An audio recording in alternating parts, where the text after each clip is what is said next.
ওয়ালা আহাব্বা ইলাইহি মিনাল আমালি ফীহিন্না, যদি বনি আদম আমল করতে চায়, নেক কাজ বেশি বেশি করে করতে চায়, তাহলে সবচেয়ে আল্লাহর কাছে পছন্দের দিন এই 10 দিনকে যাতে নির্বাচন করে।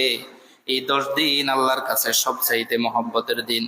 এই 10 দিনে আল্লাহ তাআলা চায় যে আমার বান্দাগণ আমার ইবাদত করুক, আমার বান্দাগণ আমার তাকবীর দিক, আমার বান্দাগণ আমার জিকির করুক বেশি বেশি, আমার বান্দাগণ আমার তাহলিল করুক বেশি বেশি, জিকির করুক, আল্লাহ আল্লাহ জিকির করুক। আফজালুজ যিকরি লা ইলাহা ইল্লাল্লাহ, বেশি বেশি লা ইলাহা ইল্লাল্লাহর জিকির করুক। আল্লাহু আকবার, বেশি বেশি তাকবীর দিক। হজ করতে গিয়েও সেখানে তাকবীর দিতে হবে, তালবিয়া পড়তে হবে। আর যারা হজ করতে যাবে না, বাড়িতে করে থাকবে, তারাও বেশি বেশি তালবিয়া পড়তে হবে, তাকবীর পড়তে হবে।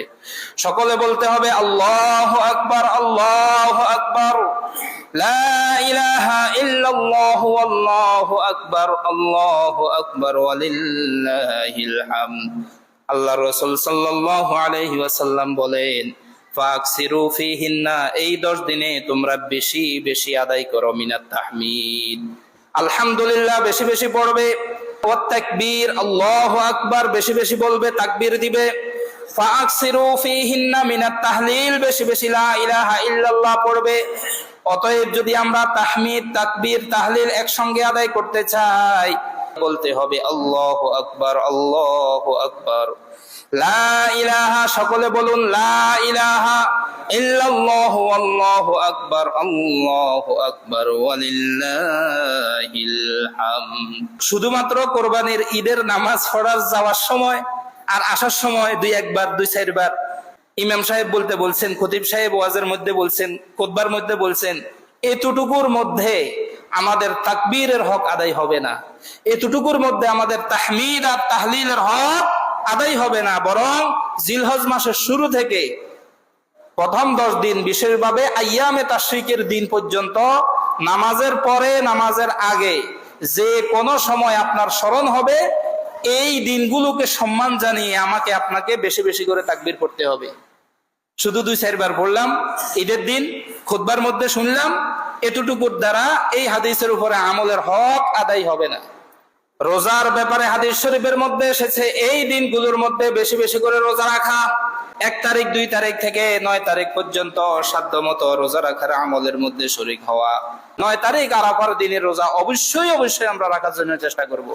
রাহমাতুল লিল আলামিন মুহাম্মাদুর রাসূলুল্লাহ সাল্লাল্লাহু আলাইহি ওয়াসাল্লাম বলেছেন, সিয়ামু ইয়াউমি আরাফা, আরাফার দিনের রোজা কেউ যদি রাখতে পারে, ইন্নী আহতাসিবু আলাল্লাহ, আমি নবী, আমার সুধারণা হচ্ছে, আমার আশা হচ্ছে আল্লাহ তাআলা এই আরাফার দিনের একটা রোজার বিনিময়ে রোজাদার ব্যক্তির পিছনের 1 বছরের গুনাহ, সামনের 1 বছরের গুনাহ মাফ করে দিবেন। সুবহানাল্লাহ।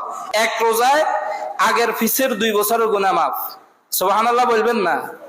আল্লাহ রাসূল সাল্লাল্লাহু আলাইহি ওয়াসাল্লাম বলেন, জিলহজ মাসের 9 তারিখ আরাফার দিনের রোজা, একটা রোজা কেউ যদি রাখে, পিছনের 1 বছরের, সামনের 1 বছরের গুনাহ আল্লাহ তাআলা মাফ করে দিবেন। সুবহানাল্লাহ।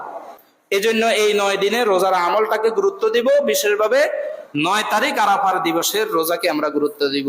হাদিস শরীফের মধ্যে বিশ্বনবী রাহমাতুল লিল আলামিন মুহাম্মাদুর রাসূলুল্লাহ সাল্লাল্লাহু আলাইহি ওয়াসাল্লাম বলেন, মা মিন আইয়ামিন আহাব্বা ইলাল্লাহি আন ইউতাআব্বাদা লাহু ফীহা মিন আশরি যিলহিজ্জাহ, আল্লাহর কাছে সবচেয়ে পছন্দের ইবাদতের সময় হচ্ছে জিলহজ মাসের প্রথম 10 দিন। সিয়ামু কুল্লি ইয়াউমিন মিনহা বিসিয়ামি সানা, যদি এই 10 দিনের 9 দিনের কেউ একটা রোজাও রাখে, এই একটা রোজা 1 বছর রোজা রাখার সমান সওয়াব। সুবহানাল্লাহ।